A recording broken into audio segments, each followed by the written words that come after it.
ces derniers jours, en particulier dans les zones de circulation active du virus, dans le Haut-Rhin et dans l'Oise, et qui sont à la hauteur des enjeux qui sont devant nous. Nous savons que cette mobilisation va durer dans le temps, pendant plusieurs semaines, voire plusieurs mois, et je sais pouvoir compter sur eux pour protéger les Français et les accompagner. Je leur redis ici toute la confiance que j'ai en eux pour répondre à ces défis. Le Conseil de défense, qui s'est tenu ce soir, a été l'occasion d'aborder différents axes structurants dans notre réponse face à cette épidémie. Je vous le rappelle, nous sommes toujours ce soir au stade 2. Cela veut dire que notre priorité est de tout faire pour ralentir la circulation du virus sur le territoire national. C'est la seule façon de protéger les personnes vulnérables et d'atténuer le pic épidémique. Notre stratégie face à cette menace est tout d'abord de préparer notre population. Je réinsiste sur ce point primordial et je continuerai à me répéter autant qu'il le faudra. J'appelle tous les Français à respecter et appliquer les gestes barrières que nous diffusons depuis maintenant plusieurs semaines. Lavez-vous les mains très régulièrement. Toussez dans votre coude et non dans votre main. Mouchez-vous dans un mouchoir à usage unique et enfin ne vous serrez plus les mains ou ne vous embrassez plus.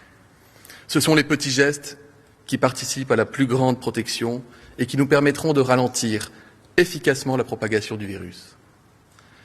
Comme nous vous l'avons annoncé vendredi, nous déconseillons les visites auprès des personnes âgées à domicile pour éviter de transmettre le virus, en dehors des cas d'absolue nécessité, évidemment. Dans les établissements de santé, comme dans les EHPAD, nous vous demandons de limiter les visites auprès des patients à une seule personne. Les visites de personnes mineures ou de toute personne malade sont à prohiber. L'épidémie n'a pas à ce stade touché tout le pays, mais elle progresse dans certains territoires, dans lesquels l'activité virale est très dynamique. Dans d'autres territoires, l'activité virale reste à ce jour pas ou peu détectée. Une logique pour toutes les mesures que nous prenons, individuelles comme collectives. Cette logique, c'est celle qui consiste à freiner. Freiner l'entrée du virus dans les territoires d'où il est absent, freiner sa diffusion lorsqu'il y circule.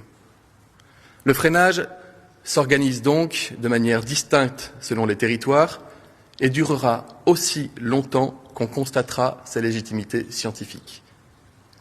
L'application du freinage répond donc à deux principes: la différenciation et la proportionnalité. Chaque mesure de freinage doit être entreprise territoire par territoire au bon moment. C'est la différenciation. C'est par exemple, et à ce stade, la fermeture des crèches et des établissements scolaires dès qu'une zone devient à circulation virale activée. Envoyer ses enfants à l'école n'est pas dangereux pour les enfants en soi, mais fermer les écoles, fermer les crèches lorsque le virus circule beaucoup permet d'avoir un impact sur la progression virale dans le territoire. La proportionnalité, c'est garantir la continuité de la vie sociale, économique et démocratique de notre pays, tout en limitant les risques de diffusion du virus dans la population, en interdisant des rassemblements de population lorsqu'ils ne sont pas indispensables. Je rappelle que d'ores et déjà, tous les rassemblements sont interdits sur décision des préfets dans les zones à forte activité virale, comme l'Oise et le Haut-Rhin.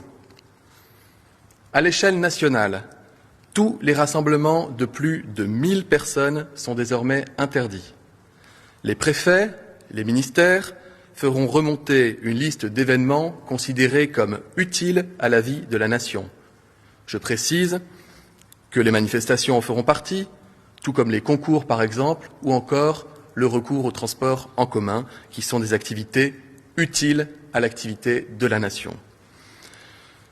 Je le redis, nous faisons le constat que les mesures de confinement proportionnées, différenciées, ont un impact positif sur la circulation virale. Au-delà de la population, nous préparons également notre système de santé. Notre action vise à garantir qu'il soit prêt à faire face à cette situation. Les professionnels en ville, qui sont mobilisés depuis le début de l'arrivée du virus sur notre territoire, seront les premiers acteurs de la gestion sanitaire lorsque nous serons au stade 3. Je veux les aider dès aujourd'hui à prendre en charge notre population et les protéger pour qu'ils puissent continuer à soigner leurs patients dans toutes les situations. Pour cela, pour simplifier leur travail et simplifier l'accès des patients à un médecin en téléconsultation, je signerai dès demain un décret pour assouplir considérablement les conditions de réalisation de la télémédecine. Dans cette situation exceptionnelle, j'ai en effet souhaité faciliter l'utilisation des outils courants de communication à distance, en plus des plateformes numériques existantes. Nous recommandons à chaque patient de passer par son médecin traitant pour assurer la prise en charge et le suivi. Néanmoins, dans les cas où celui-ci ne serait pas disponible, j'ai décidé de lever l'obligation de passer par son médecin traitant et d'avoir eu une consultation présentielle les 12 mois avant la réalisation d'une consultation à distance.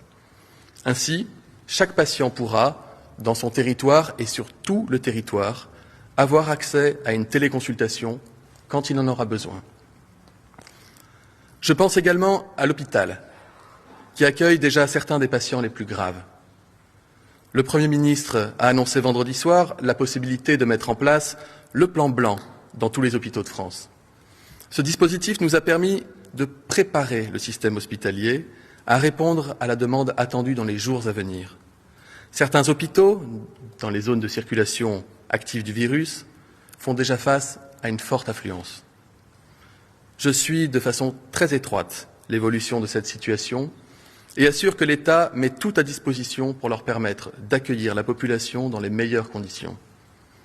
Là aussi, afin de faciliter le travail des professionnels de santé qui s'investissent quotidiennement pour soigner leurs patients, j'ai souhaité faciliter les organisations. J'ai donc signé un décret permettant de déplafonner les heures supplémentaires pour les professionnels de santé à l'hôpital, leur permettant ainsi de pouvoir plus facilement assurer la continuité des soins dans les services dans cette situation exceptionnelle. Je pense enfin aux établissements sociaux et médico-sociaux. Le plan bleu a été activé vendredi soir, permettant à chaque EHPAD de renforcer les mesures d'hygiène, de suivi des patients et les effectifs professionnels. Là aussi, je surveille de très près la prise en charge des personnes âgées, que ce soit en établissement ou dans les structures de soins à domicile. Les semaines à venir seront sans doute difficiles, mais vous pouvez compter sur ma mobilisation, celle de l'État et celle de tous les professionnels de santé.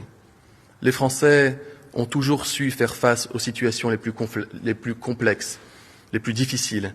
Cette fois-ci encore, nous serons là à vos côtés. La France s'est anticipée, apprendre de la situation internationale et adapter en temps réel ses réponses à la propagation du virus.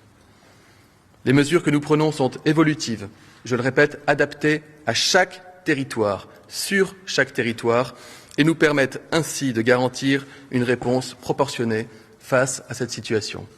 Je vous remercie.